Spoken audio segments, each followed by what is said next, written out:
Apache RTX 300 को चला के मज़ा ही आ गया यार। यहाँ पे गजब परफॉर्मेंस। इस इंजन की 4 सबसे खास बातें हैं। सबसे पहले तो इसके अंदर ड्यूअल ऑयल पंप है। सेकंड, इसके अंदर ड्यूअल कूलिंग सिस्टम दिया गया है, यानी कि इसके अंदर आपको लिक्विड कूलिंग और ऑयल कूलिंग ये दोनों चीज़ें मिल जाएंगी। थर्ड, इसके अंदर आपको ड्यूअल सेपरेटर ब्रीदर मिल जाएगा, यानी कि इसका जो कूलिंग सिस्टम है और जो इसका एयर इनटेक सिस्टम है काफ़ी एडवांस है। और फोर्थ, इसके अंदर dual overhead cam DOHC engine है ये। तो 4 चीज़ें इस इंजन की सबसे ख़ास हैं जो इसको सेगमेंट में सबसे डिफरेंट इंजन बना देती हैं। So guys, welcome back to K moto vlogs. आज फाइनली हम TVS all new Apache RTX को राइड करने वाले हैं। Apache RTX 300 the all new adventure tourer bike, TVS की फर्स्ट, इंडिया की first 300cc adventure tourer bike है ये। लेकिन राइड करने से पहले एक बार हम बाइक के ऊपर बैठ के देखते हैं कि आप बाइक के ऊपर जब बैठोगे तो कैसी फील आएगी। और बाकी इसके डायमेंशंस के बारे में एक बार बात करें तो 200 mm का इसका ग्राउंड क्लियरेंस है, काफ़ी अच्छा ग्राउंड क्लियरेंस है। सस्पेंशन का ट्रेवल जो है फ्रंट और रियर का वो 180 mm का है, जो काफ़ी सही है। वेट है इसका 180 kg का। 12.5 लीटर्स का फुल टैंक है, फुल टैंक कैपेसिटी है। एक बार फुल टैंक को फुल कराने के बाद 300 किलोमीटर का डिस्टेंस इसके साथ में आप इजीली कवर कर सकते हो। और जो लोग पूछ रहे हैं कि भाई इसके हिसाब से तो माइलेज 20 की है, 25 की है, तो मेरे भाई फ्यूल टैंक के अंदर रिजर्व में भी 2 से 3 लीटर पेट्रोल रिजर्व में रहता है। तो हमारा जो यूजेबल टैंक रेंज होगी ना वो 10 लीटर के आसपास ही होगी। सो एक बार देखते हैं कि जब आप पहली बार अपाचे RTX के ऊपर बैठोगे तो कैसी फीलिंग आती है। ओके, सो मेरी हाइट है 5'7" और 5'7" के हिसाब से अगर मैं देखूं तो दोनों साइड से बस टो ही टच हो रहे हैं। पूरा फ्लैट फुट में अगर करने की कोशिश करूं तो एक साइड से तो फ्लैट फुट हो सकता है, बट दोनों साइड से नहीं हो पाएगा। बट हाइट का कोई इशू नहीं है यार, अगर आपके पास स्किल है, थोड़ा सा एक्सपीरियंस है तो आप इजीली इस बाइक को राइड कर सकते हो। बाकी राइडिंग स्टांस काफ़ी कंफर्टेबल है, अपराइट राइडिंग पोस्चर है। और इसका जो हैंडल बार है वो काफ़ी वाइड है और राइडर की तरफ ही है। और जो इंस्ट्रूमेंट कंसोल है ये 5 इंच का TFT डिस्प्ले इंस्ट्रूमेंट कंसोल है। थोड़ा सा गंदा हो रखा है बट कोई नहीं, अभी हमें राइड करनी है बाइक थोड़ी देर में। जो स्विच गियर्स हैं इनकी क्वालिटी मुझे काफ़ी ज़्यादा अच्छी लगी। इसको यार लिफ्ट करना भी बहुत ही इजी है, यानी कि जो वेट मैनेजमेंट है वो तो अभी तक मुझे इस बाइक की काफ़ी अच्छी लग रही है। 180 kg वेट है, लेकिन जैसे आप इसको ऐसे लिफ्ट करते हो ना तो बहुत ईजिली लिफ्ट हो जाती है ये। तो वेट बहुत मैनेजेबल है, बहुत लाइट वेट लग रही है। आई थिंक राइड करने में भी बहुत लाइट वेट ही फील होगी ये। ग्राउंड क्लियरेंस अच्छा खासा है और एक एडवेंचर टूरर बाइक की सीट हाइट 835 mm की होनी ही चाहिए, तो उस हिसाब से सीट हाइट इसकी अच्छी खासी है। You can see here top model है, इसके अंदर टायर प्रेशर मॉनिटरिंग सिस्टम भी है। सो TPMS है इसमें और आप देख सकते हो आइडियल जो है वो 32 और 32, यानी कि फ्रंट और रियर में 32 PSI होना चाहिए। और मेरी बाइक में है 29। कोई इशू नहीं है, थोड़ी सी कम है, बट आपको TPMS मिल जाएगा टॉप मॉडल में BTO में।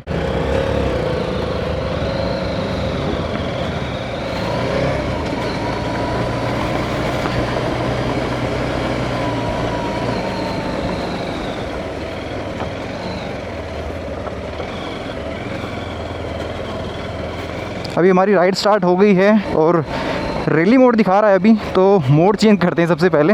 अब मोड एक्टिवेट हो गया है। Okay,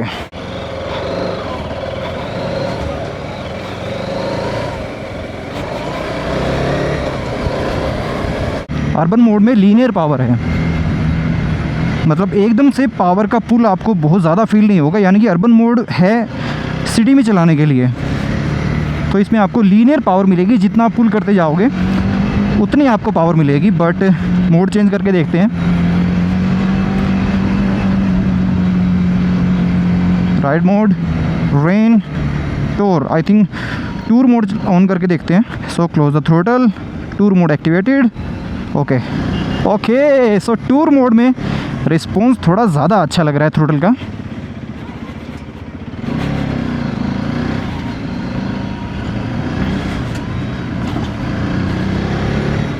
nice.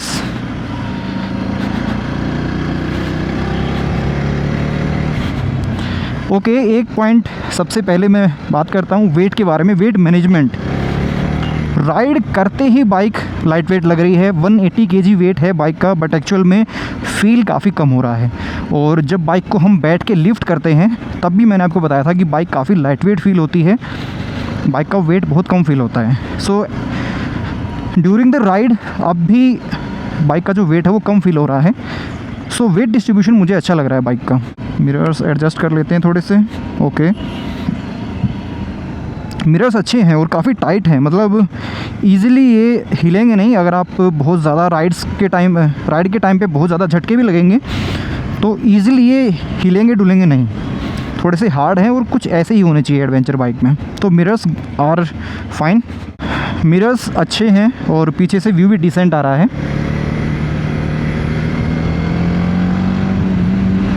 ओके, वाइब्रेशन के बारे में बात करते हैं तो एक मैं छोटी सी बात आपको बता देता हूँ। बाइक की जो मैक्सिमम पावर है 299 सीसी का liquid cooled DOHC RTX D4 engine है बाइक के अंदर, और मैक्सिमम पावर प्रोड्यूस करता है 36 PS की at 9000 RPM, and maximum torque produce करता है 28.5 newton meter at 7000 RPM।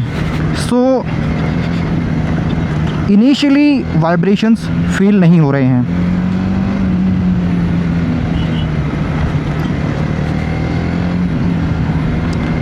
Five 5000 RPM तक तो बाइक के अंदर वाइब्रेशंस फील नहीं हो रहे हैं।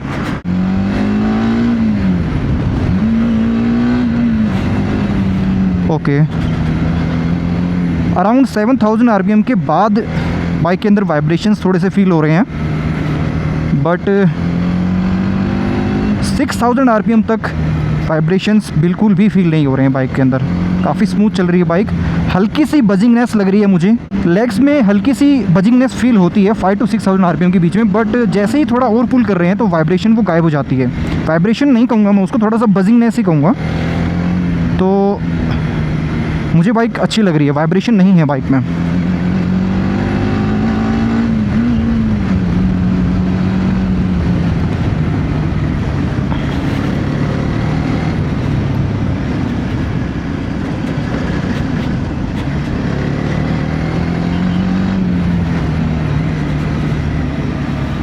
सस्पेंशन अभी तक बहुत अच्छे लग रहे हैं, मतलब बिल्कुल फील हो रहा है कि yes I am riding a adventure bike. Suspension are doing really well. मुझे बिल्कुल भी अनकंफर्टेबल नहीं लग रहा है। सस्पेंशन का ट्रैवल अच्छा खासा है, 180 mm front, 180 mm rear.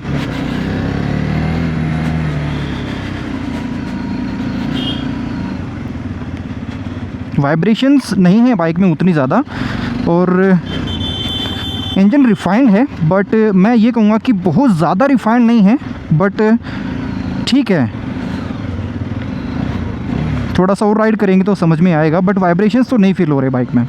Okay, tour mode तो हो गया है, एक बार रैली मोड भी एक बार ट्राई करके देखते हैं। तो रेन मोड में आपको पावर सबसे कम मिलेगी, थोड़ी सी कम पावर मिलेगी आपको, और अर्बन मोड में आपको पावर लीनियर मिलेगी।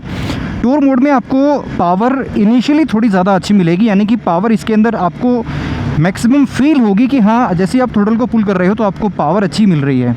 एंड देन अब स्विच करते हैं रैली मोड में। Okay, close the throttle, now the rally mode is activated.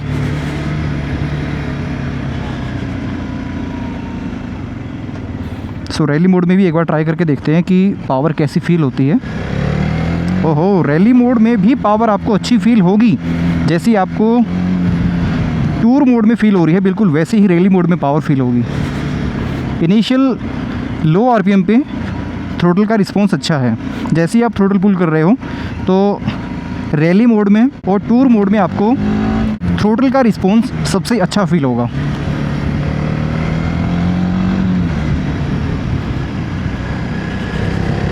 ABS की मैं बात करूं तो रेन मोड में ऐसा बताया गया है कि ABS सबसे ज़्यादा आपको फील होगा, यानी कि ABS ज़्यादा इफ़ेक्टिव रहेगा, बहुत जल्दी किक इन करेगा, और वो इम्पोर्टेंट भी है क्योंकि रेन मोड में ABS की हमें ज़रूरत भी है। अर्बन मोड में ABS नॉर्मल तरीके से वर्क करेगा, रेन मोड में थोड़ा ज़्यादा इफ़ेक्टिव होगा।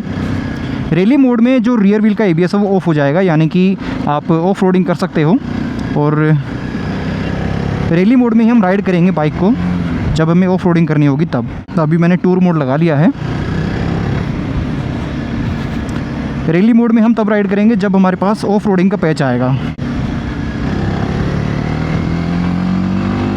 पावर अच्छी है बाइक में, इनिशियल पुल अच्छा है बाइक का।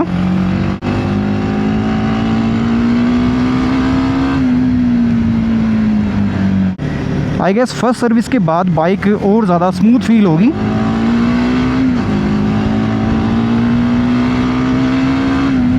थ्रोटल का रिस्पॉन्स बहुत अच्छा है। अगर आपको एकदम से ओवरटेक करना है तो आप बिल्कुल बहुत जल्दी ओवरटेक कर सकते हो। राइड बाय वायर बहुत अच्छे से काम कर रही है।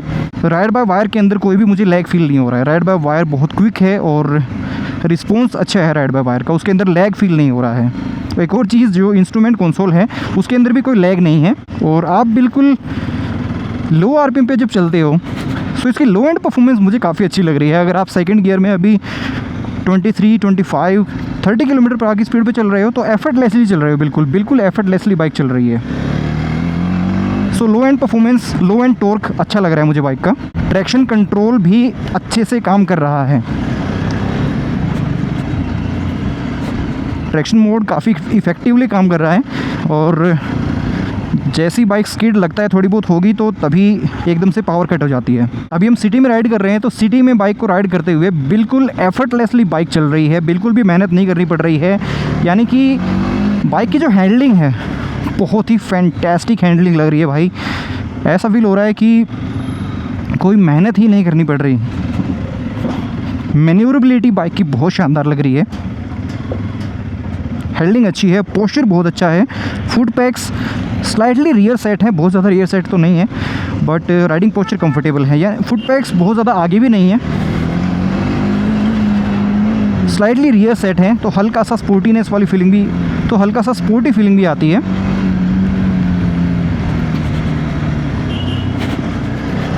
अच्छी लग रही है अभी तक बाइक राइड करने में।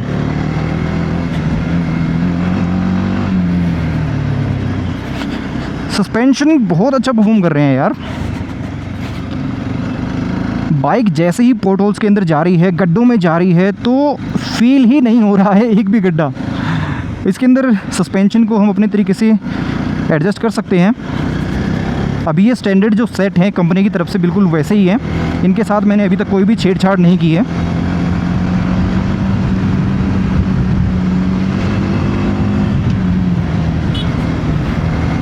और जब हम एग्रेसिवली राइड करते हैं तो उस टाइम पे पोर्ट होल्स बिल्कुल भी फील नहीं हो रहे। जब हम आराम से राइड कर रहे हैं तब भी पोर्ट होल्स बिल्कुल भी फील नहीं हो रहे।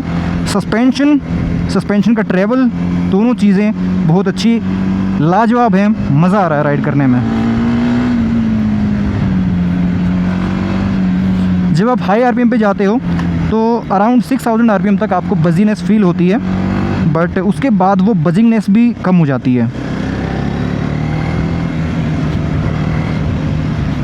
फ्रंट में जो विंड स्क्रीन है ये काफ़ी अच्छी है, बड़ी है, साइज़ अच्छा खासा है इसका, और विंड ब्लास्ट बिल्कुल भी मुझे परेशान नहीं कर रहा है। बाकी अभी तक मैंने 70-80 की स्पीड तक इसको राइड किया है।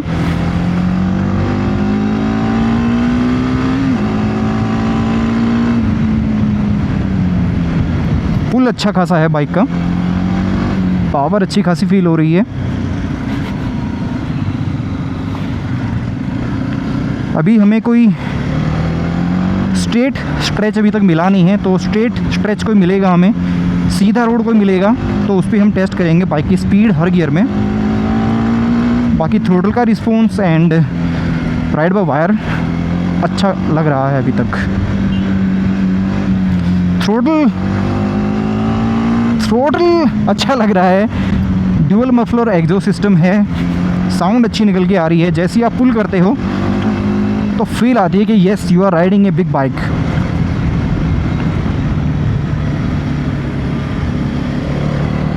बाइक की हाइट थोड़ी ऊंची है तो बिल्कुल मुझे फील हो रहा है कि हाँ मैं थोड़ा एक ऊंची बाइक के ऊपर, एक एडवेंचर बाइक के ऊपर बैठा हूँ।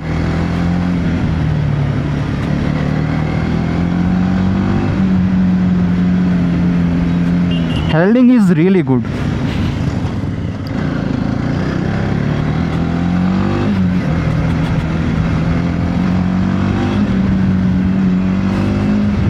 अभी तक रोड ख़राब ही हैं और कर्वी रोड है माउंटेन्स पे, तो ज़्यादा स्पीड में हम चला भी नहीं रहे हैं, थोड़ा आराम से ही बाइक को राइड कर रहे हैं। तो मज़ा बिल्कुल आ रहा है, बेहतरीन मज़ा आ रहा है बाइक के साथ।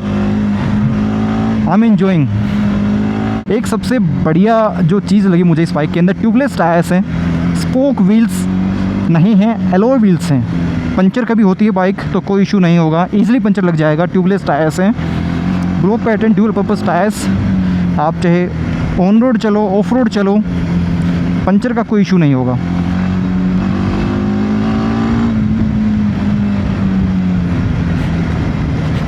ये एक एडीवी के अंदर होना चाहिए। एडीवी में एलॉय व्हील्स का ऑप्शन होना चाहिए। स्पोक व्हील्स बहुत हार्डकोर ऑफ रोडिंग के लिए अच्छे हैं, बट इंडियन कंडीशन के अकॉर्डिंग हम हार्डकोर ऑफ रोडिंग यार करते नहीं हैं। हमें एक ऐसी बाइक चाहिए होती है जो हम घर से निकले 300-400 किलोमीटर के बाद पहाड़ आ जाते हैं तो हमें हाईवे पे भी चलना है, हमें ख़राब रास्तों पे भी चलना है, हमें ऑफ रोडिंग भी करनी है। Dual purpose type of machine है ये। ऑन रोड ऑफ रोड दोनों वर्क कर सकते हो आप इसके साथ। एक बार ट्राई करते हैं कि सेकंड गियर में बाइक कितना जाती है। 75 जा रही है सेकंड गियर में। ओहो, अब आ गए नज़ारे थोड़े और ज़्यादा अच्छे और रोड थोड़ा और ज़्यादा अच्छा आ गया है और यहाँ पे हल्की हल्की अब ठंड लगनी स्टार्ट हो गई है।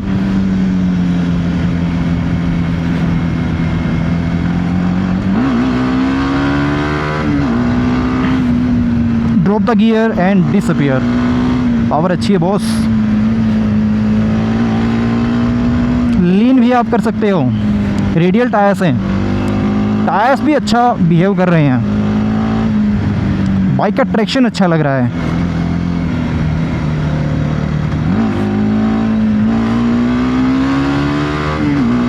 बाइक अपना ट्रैक्शन इजीली लूज़ नहीं कर रही है। बाइक की स्टेबिलिटी अच्छी लग रही है रोड पे। अगर रोड ख़राब भी है तो भी बाइक डिसबैलेंस नहीं हो रही है। वोबल नहीं लग रहा मुझे बाइक में बिल्कुल भी।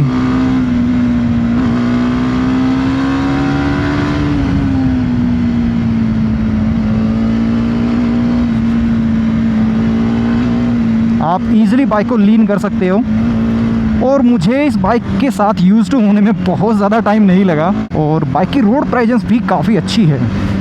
काफ़ी अच्छे सुपर वाइड टायर्स हैं। Road presence is also good. अभी तक जो चीज़ मुझे एक लगी है, रिफाइनमेंट बहुत ज़्यादा अच्छी नहीं है, बट मैं इसे ख़राब भी नहीं कहूँगा। रिफाइनमेंट अच्छी है, बहुत ज़्यादा अच्छी नहीं है, but I can say first service होने के बाद बाइक थोड़ी और ज़्यादा स्मूथ होगी, बट वाइब्रेशंस फील नहीं हो रहे हैं। थोड़ी सी बजिंगनेस फील हो रही है जो मैं पहले भी आपको बता चुका हूँ। एक बार ब्रेकिंग की बात करते हैं तो बाइक के अंदर रेडियली माउंटेड ब्रेक कैलिपर है। फ्रंट में 4 पिस्टन, 320 mm की फ्रंट में डिस्क ब्रेक है, 240 mm की रियर में डिस्क ब्रेक है। फ्रंट ब्रेक्स का रिस्पॉन्स काफ़ी अच्छा है। सिंटर्ड ब्रेक पैड्स नहीं हैं, नॉर्मल ब्रेक पैड्स हैं, बट एडवेंचर बाइक्स के अंदर आपने स्पेशली देखा होगा कि सिंटर्ड ब्रेक पैड्स नहीं आते हैं। बट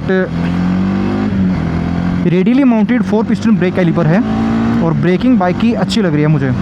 बस आपको 2 उंगलियां रखनी हैं और बाइक का response, oh my God nice, क्या ब्रेकिंग है बॉस, बहुत बढ़िया बाइक, ब्रेकिंग अच्छी है बाइक की। रियर ब्रेक्स का रिस्पॉन्स उतना ज़्यादा अच्छा नहीं है। रियर ब्रेक्स डिसेंट हैं, but front brakes are really good. Gear ratio थोड़ा शॉर्ट है तो उस वजह से जब भी आप ओवरटेक करोगे तो उसके लिए आपको गियर डाउन करना पड़ेगा। थर्ड गियर के बाद फोर्थ गियर में अगर हम चल रहे हैं और फोर्थ गियर में फिर एकदम से अगर हम थ्रोटल पुल करते हैं तो उस टाइम पे हल्का सा लैग आ रहा है। थर्ड गियर तक नहीं आ रहा है, थर्ड गियर के बाद हल्का सा लैग है और हल्का सा झटका फील होता है। ये क्यों फील हो रहा है वो मैं समझ नहीं पा रहा हूँ। कि जो सीट है वो काफ़ी बड़ी है, लंबी और चौड़ी सीट है। आप थोड़ा आगे बैठ के थोड़ा झुक के चलाना चाहते हो एग्रेसिवली तो आप चला सकते हो। आपको कंफर्टेबली चलाना है अपराइट पोजीशन में तो आप चला सकते हो। आपको अगर खड़े होकर चलाना है during the time off roading तो आप ऐसे खड़े होकर भी बाइक को राइड कर सकते हो। सो राइडिंग पोजीशन अच्छी है बाइक की। एकदम से कर्व्स आ रहे हैं और उस पर अगर आपको चढ़ाई चढ़नी पड़ रही है तो सेकंड गियर में बाइक ईज़िली जा रही है। आपको थोड़ा सा पुल करना है और बाइक ईज़िली चढ़ाई चढ़ जाती है। तो low end performance, low end torque अच्छा है। ख़राब रास्तों पे बाइक बहुत अच्छा बिहेव कर रही है और सस्पेंशन इतने मस्त लग रहे हैं। ऐसे खड़े होकर राइड करने में, चलाने में बाइक को मज़ा ही आ रहा है यार। आज पूरा बाइक को राइड करने के बाद बाइक की हर एक चीज़ को रैंक करेंगे suspension, brakes, refinement, comfort, handling, 1 से लेके 10 के बीच में हर चीज़ की एक रैंकिंग देंगे कि बाइक हर एंगल से, हर चीज़ में बाइक कितनी अच्छी है। ओके, सो रैली मोड में पावर अच्छी फील हो रही है। रैली मोड में रियर व्हील ABS ऑफ हो जाएगा, ट्रैक्शन कंट्रोल ऑफ हो जाएगा, तो आप ऑफ रोडिंग का मज़ा उठा सकते हैं। और अभी हम रैली मोड में चल रहे हैं तो मज़ा आ रहा है। काफ़ी देर हो गई राइड करते हुए और अभी तक ऐसा कुछ फील नहीं हो रहा है कि मेरे हाथों में दर्द हो रहा हो या मेरे शोल्डर्स में या मेरी कमर में। बिल्कुल कंफर्टेबल है बाइक। लॉन्ग टूर्स डेफिनेटली कर सकते हैं इसके साथ। और बाइक की ट्रैक्टेबिलिटी के बारे में अगर बात करें तो हाई गियर में बाइक की ट्रैक्टेबिलिटी अच्छी खासी है। यानी कि मैं अगर अभी 6 गियर में भी चल रहा हूँ तो bike 33, 37, 40, 35 to 40 kilometre per hour की स्पीड में चल सकती है 6 गियर में बड़ी इजीली। नाइस यार। मतलब मैं अगर पहाड़ों में 6 गियर में ही चलना चाहता हूँ तो मैं आराम से चल सकता हूँ। बाइक में कोई झटके नहीं लग रहे हैं। ट्रैक्टेबिलिटी बहुत अच्छी है इस इंजन की। मैं आराम से 35 टू 40 किलोमीटर पर आवर की स्पीड में 6 गियर में चल सकता हूँ और मुझे कोई डाउन शिफ्ट्स करने की ज़रूरत नहीं है। अगर मेरा आराम से चलने का मन है, if I want to enjoy the ride, मैं 6 गियर में आराम से बहुत कम स्पीड में चल सकता हूँ। और 6 गियर में अगर चल रहे हैं बहुत कम स्पीड में तो इंजन बहुत ज़्यादा रिफाइंड लग रहा है, बहुत रिफाइंड लग रहा है इंजन।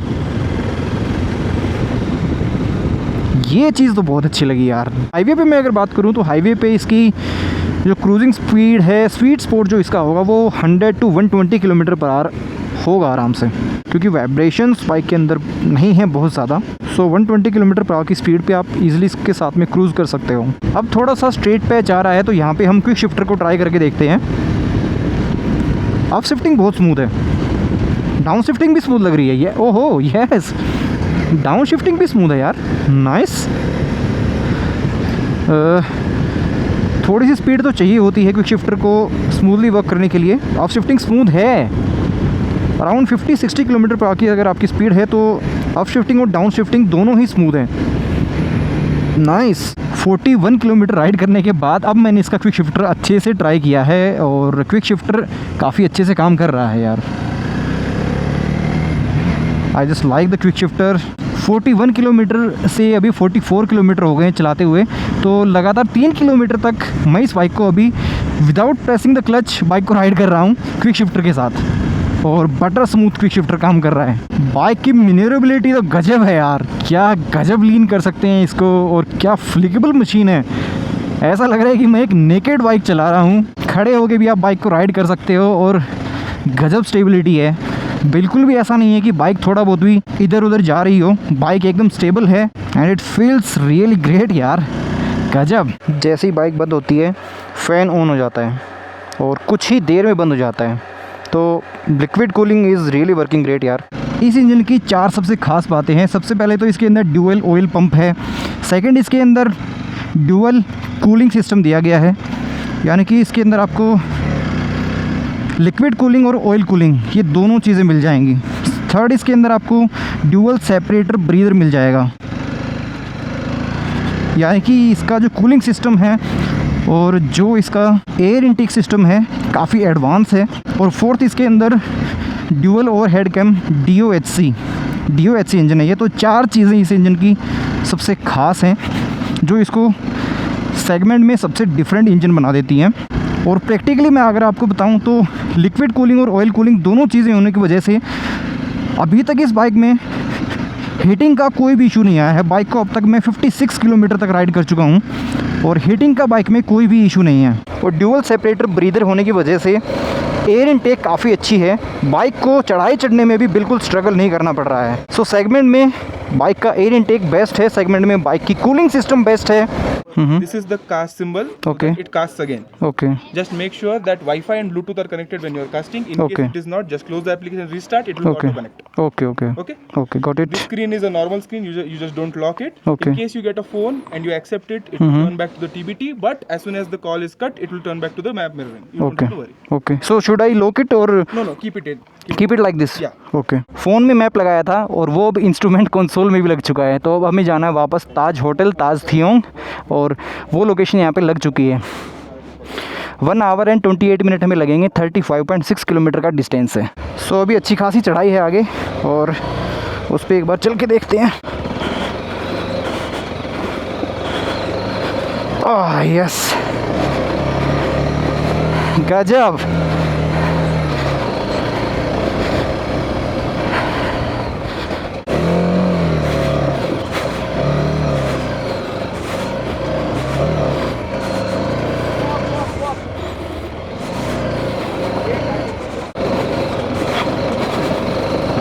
अच्छा खासा ऑफ रोडिंग ट्रैक है ये, और यहाँ पे यार राइड करने में बिल्कुल मज़ा आ रहा है। पावर की कोई कमी फील नहीं हो रही है, ना बाइक अपना ट्रैक्शन लूज कर रही है।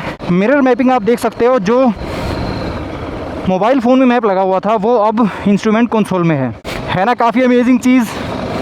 आज तक मिरर मैपिंग किसी भी बाइक के इंस्ट्रूमेंट कंसोल में नहीं देखी है, बट यहाँ पे है मिरर मैपिंग, और उसमें कोई लैग भी नहीं है।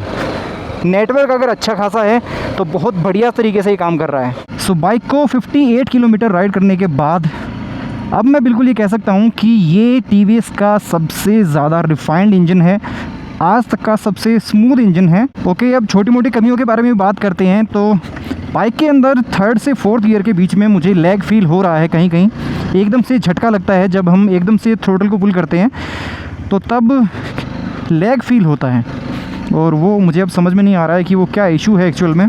रियर ब्रेक्स का रिस्पॉन्स मुझे उतना अच्छा इसके अंदर नहीं लगा। रियर ब्रेक्स बस ठीक ठाक ही हैं, बहुत ज़्यादा अच्छे नहीं हैं। फ्यूल टैंक कैपेसिटी 12.5 लीटर्स की है, और उसमें 300 किलोमीटर के आसपास का डिस्टेंस ही आप कवर कर पाओगे। लेकिन बाकी जो कंपटीशन में हैं एडवेंचर टूरर बाइक्स, उनके अंदर फ्यूल टैंक कैपेसिटी थोड़ी बेटर है। तो यहाँ पे फ्यूल टैंक कैपेसिटी थोड़ी सी कम लग रही है मुझे, क्योंकि एक ADV बाइक के अकॉर्डिंग फ्यूल टैंक कैपेसिटी थोड़ी और अच्छी होनी चाहिए थी, क्योंकि 300 किलोमीटर इज़ नॉट इनफ। जब आप लॉन्ग हाईवे राइड्स करते हो तो कम से कम 400 किलोमीटर के आसपास का तो रेंज होनी चाहिए। इन 3 चीज़ों को अगर छोड़ दिया जाए तो बाकी फिर बाइक में सारी चीज़ें मुझे अच्छी लग रही हैं, और बाइक बहुत अच्छा परफॉर्म भी कर रही है। Power, throttle response 8 out of 10, stability, traction 9 out of 10, refinement 8 out of 10, vibrations bike में बहुत कम है 8 out of 10, suspension 10 out of 10, brakes 8 out of 10, riding modes 9 out of 10। Because rally mode में आप ऑफ रोडिंग का काफ़ी अच्छे से मज़ा उठा सकते हो, और इस प्राइस में ऐसी बाइक किसी के पास नहीं है। तो बाइक अगर परचेज़ करनी है तो बिल्कुल ले लो यार। TVS का आज तक का सबसे रिफाइंड इंजन है, सबसे स्मूथ इंजन है आज तक का। यही चीज़ मुझे सबसे बेस्ट लगी है इस बाइक में। मुझे एक्सपेक्टेशन ये थी कि इसमें वाइब्रेशन थोड़ी ज़्यादा होंगी, पर मुझे सबसे स्मूथ और सबसे रिफाइंड इंजन लगा ये TVS का। कंफर्ट अच्छा खासा है। इस बाइक को मैं एक दिन में आराम से 700 से 1000 किलोमीटर राइड कर सकता हूँ, यानी कि पूरे दिन अगर राइड करना है तो उसके लिए बाइक बिल्कुल कंफर्टेबल है। जो राइडर सीट है उसकी कुशनिंग अच्छी खासी है, और थाई सपोर्ट भी अच्छा खासा है, और आपके बम्प्स बिल्कुल पेन नहीं करेंगे अगर आप इसको पूरे दिन राइड करोगे तो भी। अगर हम प्लेन्स पे राइड करते तो हम आराम से अभी तक 200-300 किलोमीटर राइड कर देते, बट हम पहाड़ों में ही राइड कर रहे हैं तो इसलिए हमने अभी तक 80 किलोमीटर के आसपास ही राइड किया है। बाकी फन टू राइड मशीन है। बजट है आपका 2.5 लाख रुपए के आसपास का, एडवेंचर टूरर बाइक उठानी है, उठा लो भाई। इस इंजन पे 3 साल मेहनत की है TVS ने, तो R&D पे अच्छा खासा टाइम, अच्छा खासा इन्वेस्टमेंट हुआ है, तभी ये बाइक आज ऐसा परफॉर्म कर पा रही है। क्योंकि बाइक का वेट अगर मैनेजेबल ना हो तो फिर थोड़ा सा मुश्किल हो जाता है उसको हैंडल करना। उसको आप हाईवे पे तो हैंडल कर सकते हो, बट उसको सिटी में जब राइड करेंगे तब वो उतनी कंफर्टेबल नहीं लगेगी। बट ये बाइक सिटी के लिए भी कंफर्टेबल है, इसको हम सिटी में भी आराम से राइड कर सकते हैं क्योंकि मैन्यूरेबिलिटी सही है इसकी। सो गाइस, बाइक की सभी चीज़ों के बारे में हमने डिटेल में बात कर ली हैं, एंड मैं बस एक ही बात कहना चाहूँगा कि इस बजट में एडवेंचर टूरर बाइक, वो भी 36 PS पावर के साथ और इतने सारे इलेक्ट्रॉनिक फीचर्स के साथ कोई भी मार्केट में ऑफ़र नहीं कर रहा है। बाइक बिल्कुल वैल्यू फॉर मनी तो है ही, और आपका बजट है अगर 2.5 लाख रुपए के आसपास का और आपको एक एडवेंचर टूरर बाइक परचेज़ करनी है तो फिर बिल्कुल आपको अपाची RTX 300 को कंसिडर करना चाहिए, क्योंकि बाइक आउटपुट फिगर्स के मामले में किसी भी बाइक से कम नहीं है अपनी सेगमेंट में, और बाइक के अंदर इलेक्ट्रॉनिक्स सेगमेंट में बेस्ट हैं। बाइक की राइड क्वालिटी काफ़ी अच्छी है और प्योर एडवेंचर बाइक वाला फील आपको इस बाइक के अंदर मिल जाएगा। बाकी छोटी मोटी कमियां हैं वो मैंने आपको बता ही दी हैं, but I am just loving it. मेरा अगर 2.5 लाख रुपए का बजट है और मुझे अगर बाइक परचेज़ करनी है तो अपाची RTX 300 को मैं बिल्कुल कंसीडर करूँगा, और एक बार तो इस बाइक की टेस्ट राइड लेके ज़रूर देखूँगा। यानी कि मैं एक कस्टमर के पॉइंट ऑफ व्यू से आपको बता रहा हूँ, अगर आप एक कस्टमर हो आपको बिल्कुल एक बार इसकी टेस्ट राइड लेके ज़रूर देखनी चाहिए। अगर आपके राइडिंग स्टाइल को ये सूट करती है तो फिर बिल्कुल आपको इस बाइक के साथ जाना चाहिए। तो यार इस वीडियो में फिर इतना ही। आई होप ये वीडियो आपको अच्छी लगी होगी। कुछ भी इस वीडियो में आपको पसंद आया हो तो लाइक ज़रूर कर देना। चैनल को अभी तक सब्सक्राइब नहीं किया है तो सब्सक्राइब कर सकते हो, और अपने भाई को इंस्टाग्राम पे फॉलो भी कर सकते हो @K2K मोटो व्लॉग्स पे। तो फिर मिलते हैं अगली वीडियो में। Till then ride safe, drive safe.